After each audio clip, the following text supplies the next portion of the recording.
Jumlah penumpang kereta api yang berangkat di stasiun Pasar Senen mengalami lonjakan pada momen libur panjang Isra Mi'raj dan Tahun Baru Imlek. Hari ini okupansi penumpang kereta api di wilayah Daup 1 Jakarta mencapai 94%.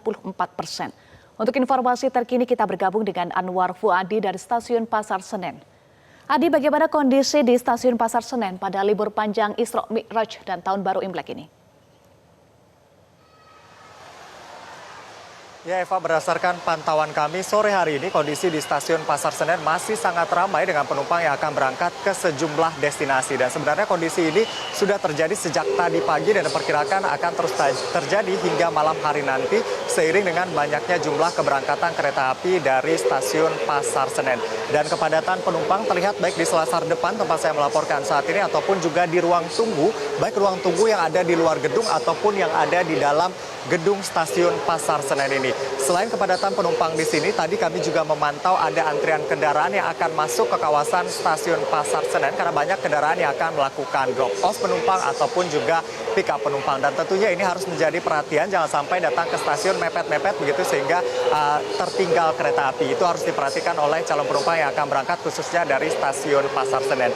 Kemudian untuk data sendiri berdasarkan informasi yang disampaikan oleh PT KAI Daup 1 Jakarta, keberangkatan di wilayah Daup 1 pada hari ini diperkirakan mencapai 35.964 penumpang berdasarkan penjualan tiket. Namun angka ini masih bisa terus bertambah seiring dengan penjualan tiket yang masih terus berlangsung. Apalagi kapasitas maksimal hari ini lebih dari 37.000 kursi. Dan untuk rinciannya sendiri dari stasiun Pasar Senen ini keberangkatan paling banyak yaitu 20.700-an penumpang. Lalu dari stasiun Gambir ini 15.200-an penumpang. Sisanya dari stasiun lain seperti misalnya stasiun Jatinegara dan juga stasiun Bekasi. Lalu kemudian kalau data pembandingnya Eva, misalnya kemarin ini penumpangnya lebih banyak yaitu 38.000 penumpang di wilayah Daup 1 karena memang puncaknya terjadi pada hari Sabtu kemarin. Lalu untuk destinasi-destinasi favorit di masa libur long weekend ini diantaranya adalah ke Bandung, lalu kemudian Semarang, Solo, Yogyakarta, dan juga Surabaya. Eva.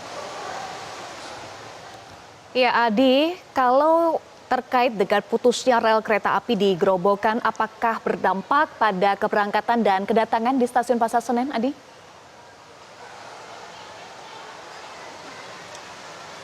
Ya Eva, terkait dengan banjir yang terjadi di Kabupaten Grobogan di wilayah Daup 4 ini ada dampaknya terhadap perjalanan kereta api khususnya dari arah barat menuju ke timur ataupun sebaliknya yaitu dari arah Jakarta menuju ke Surabaya.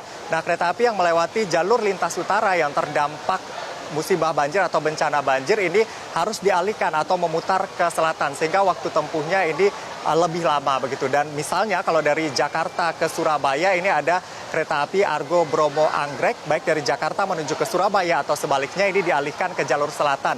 Ada yang kemudian dialihkan ke Solo lalu kemudian menuju ke Semarang ataupun juga dialihkan ke selatan ke Solo, Yogyakarta, Cirebon lalu kemudian ke Jakarta. Dan ini dampaknya adalah keterlambatan kedatangan di Jakarta, bahkan ini rata-rata keterlambatan ini lebih dari 100 menit. Ada beberapa kereta api tadi yang mengalami keterlambatan tiba di Jakarta akibat jalur yang memutar sehingga waktu tempuh ini jauh lebih lama. Lalu kemudian dampak lain adalah ada beberapa perjalanan kereta api yang harus dibatalkan per tanggal 26 ini. Contohnya dari stasiun Pasar Senen ke Tegal, itu Tegal Bahari, ini perjalanan kereta api tersebut harus dibatalkan imbas dari banjir yang terjadi di Grobogan yang menyebabkan terganggunya jalur lintas utara. Dan ini terus ditangani oleh PT Kereta Api Indonesia dan informasinya harus selalu diupdate begitu ya, khususnya penumpang dari arah Jakarta menuju ke Surabaya, kereta api apa saja yang terdampak, lalu kemudian pengalihan jalurnya kemana bisa dilihat langsung di website KAI ataupun di akun media sosial PT KAI karena semuanya diupdate di sana. Dan juga penumpang diberikan opsi juga untuk membatalkan perjalanan atau refund begitu ya, sesuai dengan ketentuan yang berlaku. Eva. Baik. Terima kasih Anwar Fuadi untuk informasi Anda langsung dari Stasiun Pasar Senen, Jakarta. Jelajahi cara baru mendapatkan informasi. Download Metro TV Extend sekarang.